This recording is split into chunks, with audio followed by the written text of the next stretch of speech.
Assalamualaikum warahmatullahi wabarakatuh.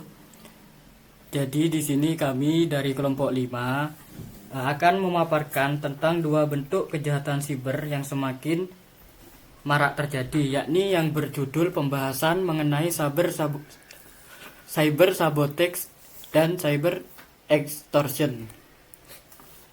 Di sini kami beranggotakan 5 orang, yakni saya sendiri Muhammad Fajar Rosidi dengan NIM 362258302187. Saya Muhammad Rizky Dwi Ramadan dengan NIM 362258302120. Saya Muhammad Rois dengan NIM 362258302044. Saya Muhammad Rizky Asar dengan NIM 362258302088. Dan saya Muhammad Zidan Jasar Pratama dengan NIM 362258302180. Jadi, apa itu cyber sabotage dan cyber extortion?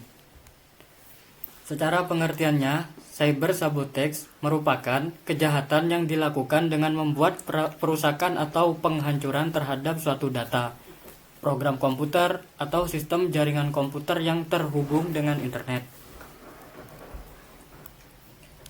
Kemudian, apa itu cyber extortion? Cyber extortion adalah suatu kejahatan yang mengancam individu atau organisasi dengan tujuan mendapatkan uang atau keuntungan lain melalui serangan cyber, logik, bom, virus komputer, ataupun suatu program tertentu.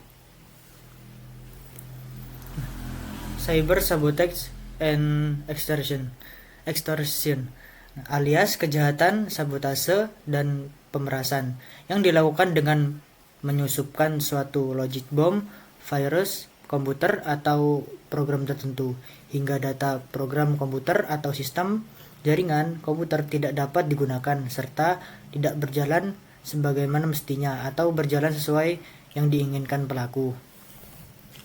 Nah, selanjutnya, mengapa cyber sabotage and extortion terjadi? Di sini ada 5 penyebab utama mengapa itu terjadi. Yang pertama yaitu akses internet tidak terbatas. Kedua, kelalaian pengguna komputer.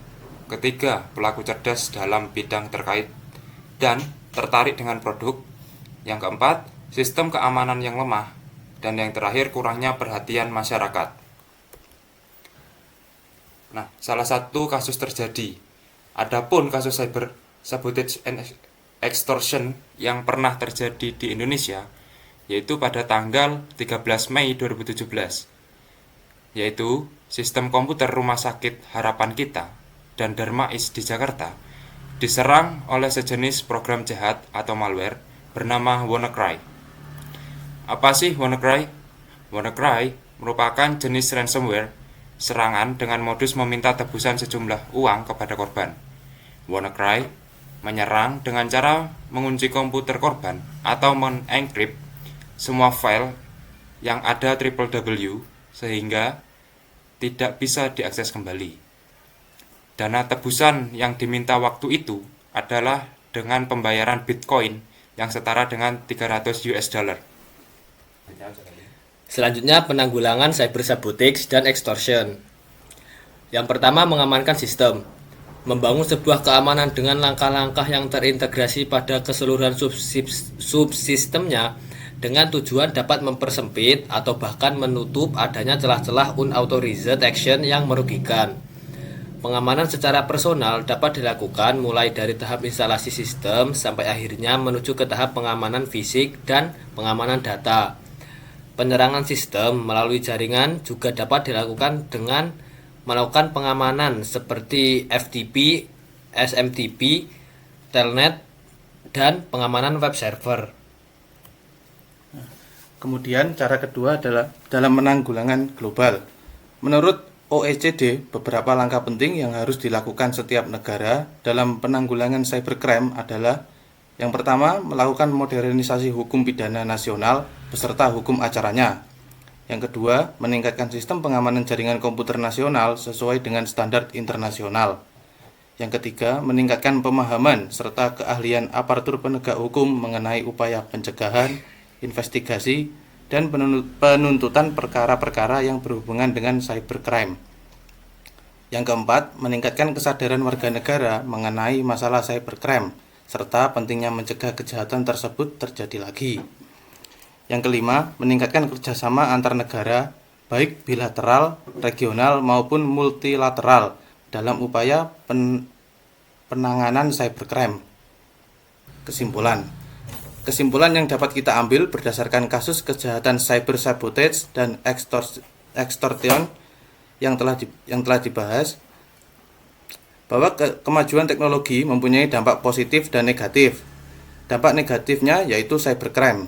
Cybercrime sendiri merupakan kejahatan yang timbul dari perkembangan aplikasi internet.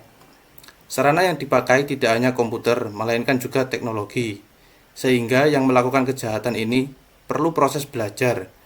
Motif melakukan kejahatan ini di samping karena uang juga iseng. Kejahatan ini juga bisa timbul dikarenakan ketidakmampuan hukum termasuk aparat dalam menjangkaunya.